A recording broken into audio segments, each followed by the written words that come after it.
People often ask me what the most valuable thing in life is. They think it's rockets, cars, AI, but it's not. The truth is, none of that matters if you don't have someone who believes in you when the whole world thinks you're crazy. When God blessed me with a wonderful wife, honestly, I cried. Because for the first time, I realized even a man who wants to go to Mars needs someone who'll hold his feet to the ground on Earth. When people think about progress, about building rockets, cars, artificial intelligence, or anything that seems impossible, they tend to imagine some lone genius in a room, obsessing over equations or wiring circuits at 3 a.m. And maybe that's part of the story, but it's never the whole story. What people don't see is the human energy that fuels that process. Not electricity, not batteries, not liquid oxygen. I'm talking about the emotional fuel, the kind you get when someone looks at you and says, "I believe in you." That belief can sometimes be more powerful than any rocket engine. I've experienced the moments when everything seemed to fall apart, factories on the edge of shutting down, rockets exploding in the sky, companies weeks away from bankruptcy. And in those moments, you're not just battling physics or market forces, you're battling doubt, your own doubt. The voices of thousands of critics, amplified by the media, all telling you that you're insane, reckless, finished. And no algorithm, no engineering principle can quiet those voices. But one person can. One person who looks at you with calm eyes and says, "Keep going. I've got your back." That to me is partnership. That is fuel. It's strange because people often assume that the greatest motivator is ambition or maybe ego, like you want to prove the world wrong. And sure, that plays a role, but ambition on its own is a volatile fuel. It burns fast and hot and sometimes destroys the engine. What steadies it, what keeps the fire from consuming everything, is love. The presence of someone who doesn't care about your stock price, doesn't care if the world calls you a genius or a fool, doesn't care about the noise. They care about you. When you have that kind of presence in your life, the risks you take stop feeling like gambles. They start to feel like missions. Because you know that no matter how high you fly or how hard you crash, there's someone who will help you rebuild. I've cried before, not because of rockets or cars, but because of the sheer relief of realizing I didn't have to carry the entire universe on my shoulders alone. There's something deeply humbling in that realization. For someone who spends his life obsessed with reaching the stars, to be reminded that the most important orbit is the one that happens between two people. It's transformative. It recalibrates your priorities. You start to see that innovation isn't just about machines or codes, it's about people. And it always has been. Think about it. Every great leap in history, from the light bulb to flight, wasn't just the story of an inventor.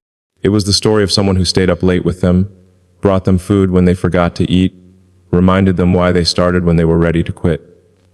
The world rarely writes about those people, but they're there, hidden in the margins of history, the silent force multipliers behind every achievement. And I've come to believe they are just as important as the invention itself. Because without them, maybe those inventions wouldn't exist. There's this paradox that people don't talk about much. The bigger your vision, the lonelier the road can feel. When you tell people you want to colonize Mars, or reinvent transportation, or merge humans with AI, most of them laugh. They think you're insane. And after hearing that 1,000 times, you start to wonder if maybe they're right. That's when having one person who doesn't laugh, who doesn't roll their eyes, who simply nods and says, "I see it too, keep going." That's everything. It's like finding oxygen in the vacuum of space. It makes survival possible.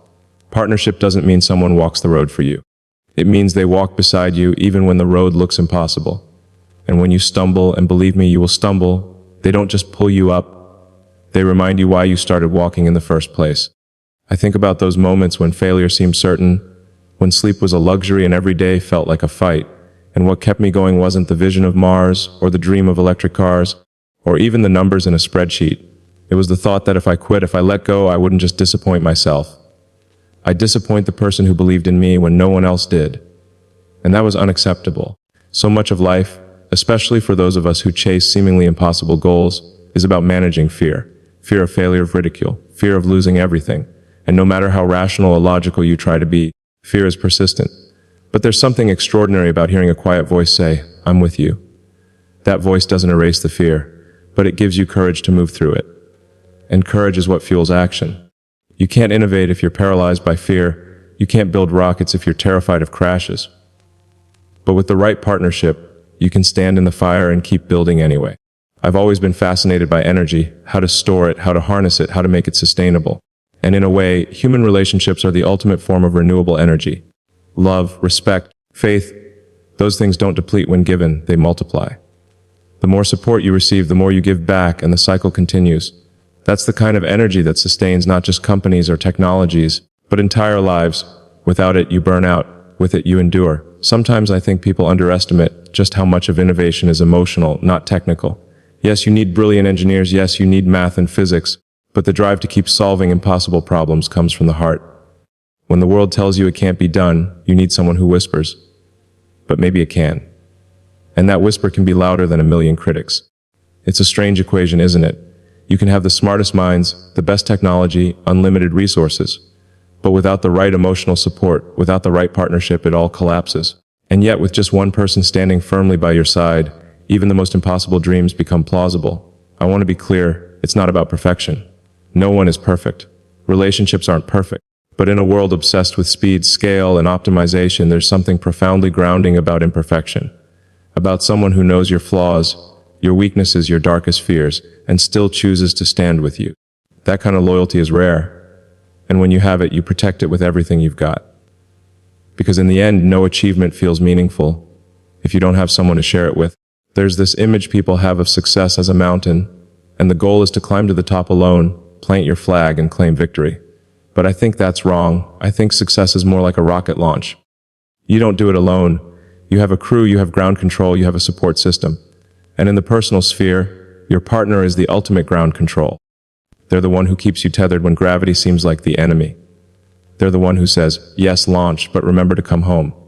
Without that, you risk drifting endlessly, lost in the void of ambition. People often ask me why I push so hard, why I take risks that seem insane. And I tell them it's not just about the future of humanity, though that's part of it. It's about honoring the faith that someone placed in me. When you have a partner who sacrifices comfort, stability, sometimes even their own dreams just to help you pursue yours, you don't quit. You can't quit. Because their belief in you becomes a responsibility. And that responsibility fuels you in ways ambition never could.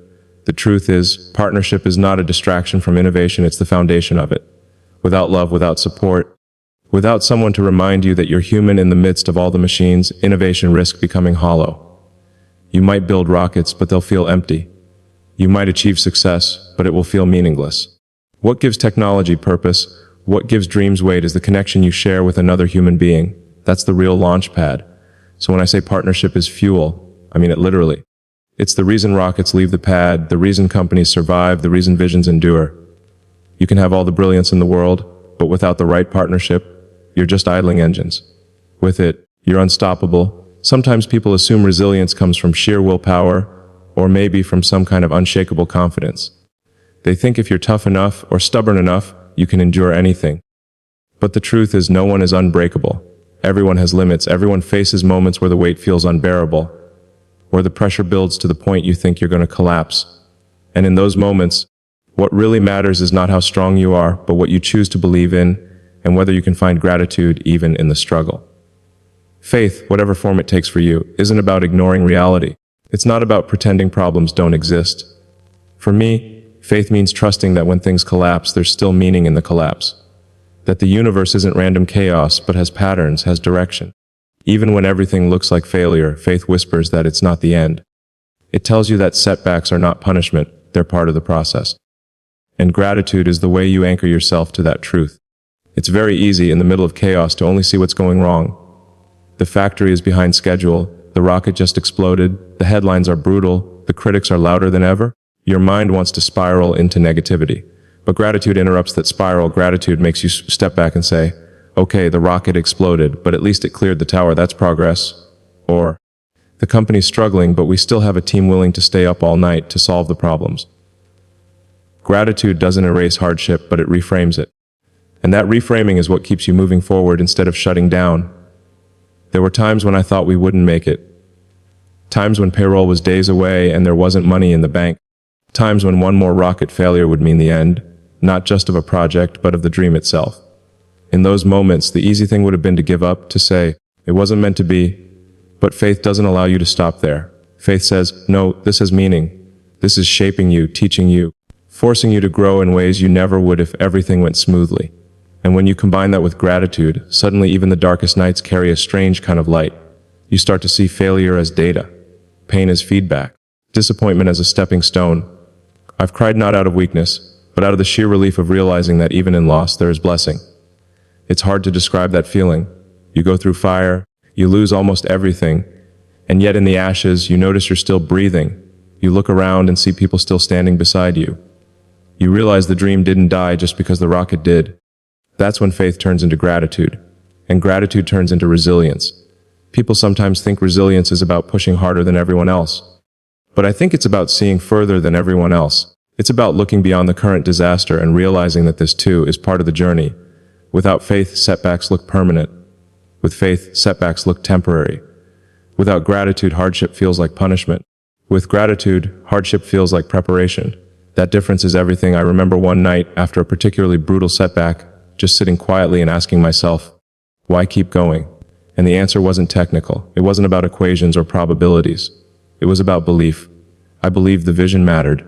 I believed the struggle wasn't wasted. I believed that if I stayed grateful for the small wins, the universe would eventually open doors for the big ones. That belief wasn't logical, but it was necessary, and it carried me through when logic alone would have told me to quit. Gratitude is underrated. People often treat it like a nice afterthought, something you practice when everything is going well. But I think gratitude is most powerful when everything is falling apart. It's easy to be thankful when you're winning. The real test is whether you can be thankful when you're losing. Can you look at failure and still say, thank you for the lesson? Can you look at betrayal and still say, thank you for showing me the truth? That's what builds resilience. That's what makes you unshakable. Faith and gratitude together form a kind of feedback loop. Faith keeps you looking forward. Gratitude keeps you grounded in the present. Faith says, there is purpose in this. Gratitude says, there is value even now. And together they stop you from giving in to despair. They make you resilient not by making you invincible, but by making you willing to keep standing even when it hurts. I think about how many times people wrote me off, how many articles declared failure, how many voices said it was impossible. And I think about how crushing that might have been if I'd focused only on their words. But instead, I chose to focus on gratitude, for the small wins, for the loyal team, for the lessons in every mistake. And I chose to believe that those blessings were not random, that they meant something. That perspective gave me the energy to keep going when everything else told me to stop. And here's the strange thing, gratitude doesn't just change how you feel, it changes what you see. When you're bitter, you see only obstacles. When you're grateful, you start noticing opportunities that were invisible before. When you're angry, you see enemies. When you're grateful, you start to see teachers. Faith pushes you to keep walking. Gratitude makes the walk meaningful, even when the destination still feels far away. We live in a world obsessed with speed, results, and efficiency. Everyone wants the breakthrough, the headline, the success story. But resilience doesn't come from speed. It comes from endurance. And endurance comes from faith and gratitude. That's why some people give up at the first failure while others keep going through 10, 20 failures before they finally succeed. It's not that the second group is smarter or stronger. It's that they've trained themselves to see failure differently. They've trained themselves to keep believing and to stay grateful even in the storm. There's an image I carry with me. It's of a seed buried in the dark soil. From the outside, it looks like nothing is happening. Maybe even like it's dead.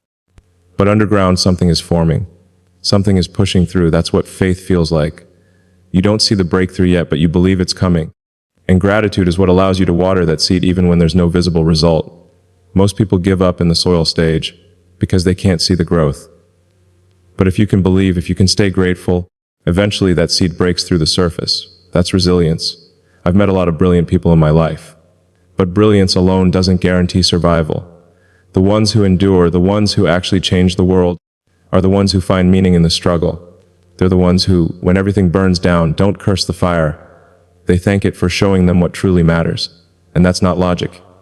That's faith and gratitude. And gratitude has this side effect. It makes you softer even as it makes you stronger.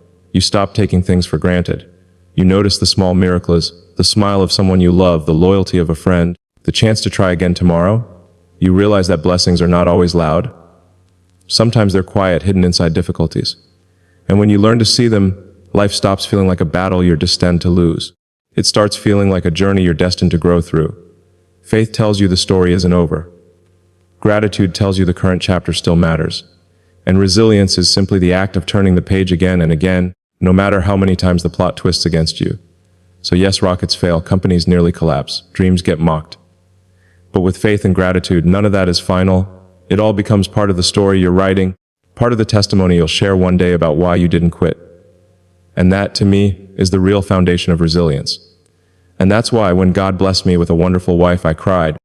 When people talk about vision, they often picture someone staring at the stars, imagining the future, dreaming of things that don't exist yet. Vision is about reaching beyond the limits of what people think is possible. But here's the thing, if all you ever do is look up, you risk forgetting what's under your feet. You risk losing the very thing that gives your vision meaning. That's why love is not just a nice part of life. It's the grounding force. It keeps you human while you're chasing the impossible. I've spent my life looking at the sky, obsessed with what's out there, with what lies beyond Earth, Mars, the stars, the future of humanity. That's what I talk about most. And those things matter maybe more than anything in terms of survival as a species. But I've realized something important. Even if we reach Mars, even if we colonize the stars, none of it will matter if we forget why we wanted to go in the first place. Love is the reminder. Love is the anchor. Without it, all the rockets, all the breakthroughs, all the bold dreams start to feel empty. The truth is, dreaming big is intoxicating. It pulls you into a world where the future is limitless, where you can imagine things no one else dares to. But that kind of dreaming can also be dangerous because it can make you restless. It can make you impatient with the present. It can make you feel like nothing here is enough. And that's where love changes everything. Love grounds you. Love whispers, this moment matters too. Love teaches you that while it's noble to dream of saving humanity, it's equally noble to sit with the person you love and simply share a meal. To hold their hand, to laugh with them, to be present. I think people often misunderstand balance. They think balance means splitting time evenly, like 50% work, 50% love, 50% ambition, 50% life. But balance isn't mathematical. It's emotional. It's knowing that no matter how high you climb, you stay connected to the ground through the people who love you. And when you forget that, when you drift too far into the future, love pulls you back. It's gravity for the soul. There were times in my life when I felt like I was carrying the weight of the world. Times when it seemed like the pressure would crush me. And honestly, if it had just been about me, maybe I would have let go. Maybe I would have said, it's too much. But then I'd remember that love isn't just about the person beside you, it's about responsibility. When someone loves you, when they believe in you, when they sacrifice for you, you don't give up, you can't. Because quitting wouldn't just mean abandoning your dream, it would mean betraying their faith in you. That weight is heavy, but it's also sacred. And it's what keeps you grounded when everything else feels like it's spinning out of control. Love is strange in that way. It doesn't just soften you, it strengthens you. People think strength comes from independence, from not needing anyone. But I think real strength comes from connection, from being vulnerable enough to let someone in, and from letting their love steady you when you feel like collapsing. It takes more courage to admit you need grounding than it does to pretend you can fly alone. And once you let that love anchor you, your vision becomes sharper, not weaker. Because now you're not just chasing dreams for yourself, you're chasing them for both of you, for the life you're building together. What makes love so powerful is that it makes the abstract concrete. You can talk about saving humanity, and that sounds noble, but it's vague. Humanity is this big, faceless concept. Love, on the other hand, is very specific. It's one person's laugh, one person's smile, one person's faith in you. And when you think about protecting the future, suddenly it's not just about humanity.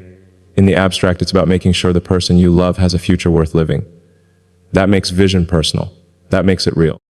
I've seen brilliant people get lost in their vision. They chase the dream so obsessively that they forget to live. They forget the people who care about them. They forget the little moments that actually give life meaning. And what's tragic is that when they finally achieve what they were chasing, they look around and realize they're alone. They reach the stars, but they lost the ground beneath them. Love prevents that. Love keeps you connected. It reminds you that success without someone to share it with is just another form of failure. The more I think about it, the more I realize that love is the reason vision exists at all.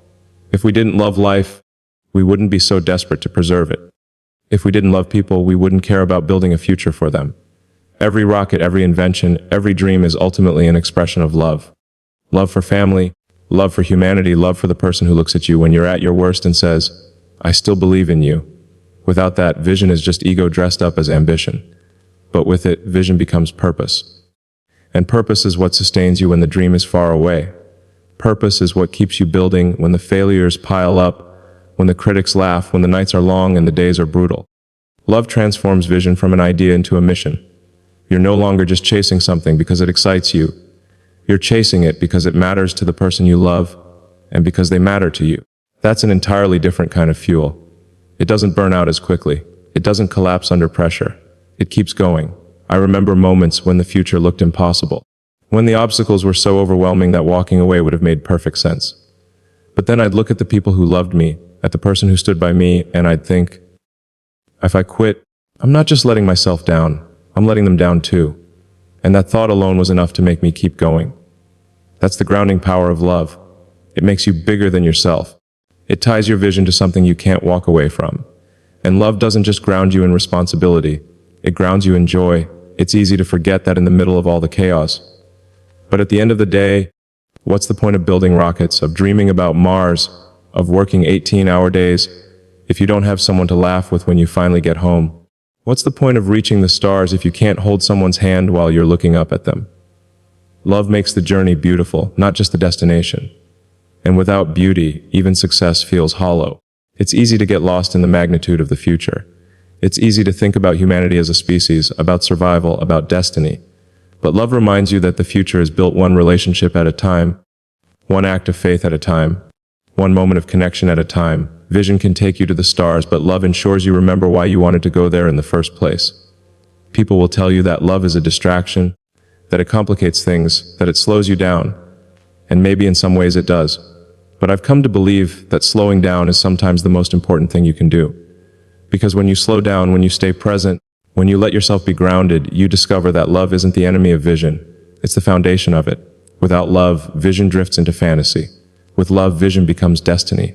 And that's why, when God blessed me with a wonderful wife, I cried.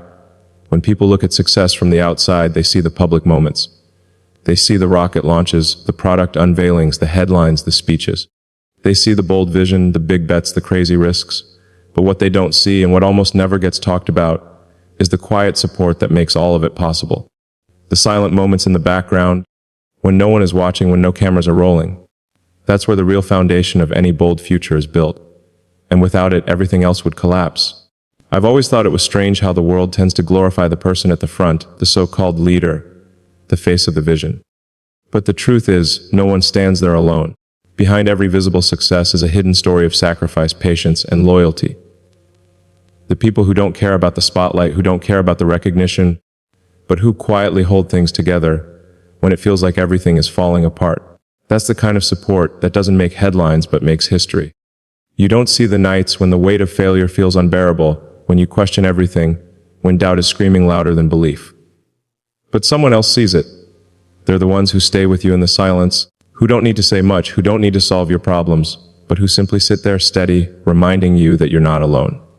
That presence is more powerful than any speech, any advice, any strategy. Sometimes the quiet act of being there is the loudest support of all. It's easy to talk about resilience, about pushing forward against the odds, but what's rarely acknowledged is that no one pushes forward alone. There are people who carry the weight with you. Not always visibly, not always dramatically, but consistently day after day. Maybe it's in the form of a kind word when you're breaking down, or a meal placed in front of you when you've forgotten to eat, or just the patience to let you chase your impossible ideas without judgment. Those small acts might look invisible to the outside world, but to the person carrying the dream, they are everything. I think about the hardest years. The times when everything seemed stacked against me, when the companies were burning through cash, when rockets were failing, when it looked like the vision was collapsing. People only see the headlines that came later, the success, the breakthroughs. But what got me through wasn't some heroic inner strength. It was the quiet strength of someone standing beside me, refusing to let me fall apart. Support doesn't always roar. Sometimes it whispers, "I believe in you," over and over until you start to believe again yourself. What amazes me is how often that support requires sacrifice. Sacrifice that no one claps for, no one notices, no one writes about. The long nights alone while you're at the factory, the canceled plans, the uncertainty of living with someone who risks everything over and over again. The willingness to carry the emotional weight so you can carry the dream. That kind of sacrifice doesn't make headlines, but it's the quiet thread holding the entire tapestry together. It's humbling when you realize how much of your so-called individual success isn't really individual at all. When you stand on stage and people applaud, it's tempting to believe it's just you they're applauding. But deep down, you know the truth. You know that without the silent support of someone who believed in you long before the applause, you wouldn't even be standing there. And that realization keeps you grounded. It reminds you that every bold step forward is not yours alone. It belongs to the people who walked silently beside you. There's a misconception that strength is loud, that it's about shouting, dominating, leading from the front. But I've come to believe that the strongest kind of strength is quiet. It's the strength of someone who doesn't need recognition, who doesn't demand credit, who simply gives without asking anything in return. That quiet strength is what allows leaders to lead, dreamers to dream, builders to build. Without it, all the bold visions in the world collapse under their own weight. Support is rarely glamorous. It's not the dramatic speech, it's the quiet reassurance. It's not the public celebration, it's the private encouragement. It's not the fireworks of success, it's the steady flame that never goes out in the dark. And the irony is, without that flame, the fireworks would never exist. When I think about the future, about Mars, about humanity's survival, it can feel overwhelming. The scale of the challenge is massive. The obstacles are everywhere. And yet I can face those things because I know there's a foundation beneath me, built out of love, patience, and silent support. That foundation allows me to take risks others wouldn't dare to. Because I know that if I fall, I won't fall alone. Someone will be there waiting, steady, unwavering. That kind of certainty is priceless. And it's not just about emotional support, it's about belief. Silent support is often belief expressed without words. It's someone choosing to trust you even when logic says you're crazy. It's someone staying when it would be easier to leave. It's someone holding on to the possibility of your vision when you yourself are ready to let go. That belief isn't loud, but it's powerful. It gives you the strength to stand up again and again and again. I think a lot about legacy. Not just the legacy of technology, but the legacy of love, of faith, of support. In the end, what people remember is not just the rockets or the inventions. It's the relationships, the sacrifices, the quiet moments of devotion. Those are the things that truly shape history, even if history books rarely mention them. And that's why I say behind every bold future is silent support. It's not optional, it's essential. You can't build lasting things without it. You can't sustain vision without it. You can't endure failure without it. The world might see one person standing on the stage, but the reality is that stage is being held up by someone else's strength, someone else's faith, someone else's love. That's why the boldest thing anyone can do is not just dream big, but love deeply. Because without that silent support, dreams drift away. With it, they take root, they endure, and they grow into futures that seemed impossible. And that's why, when God blessed me with a wonderful wife, I cried,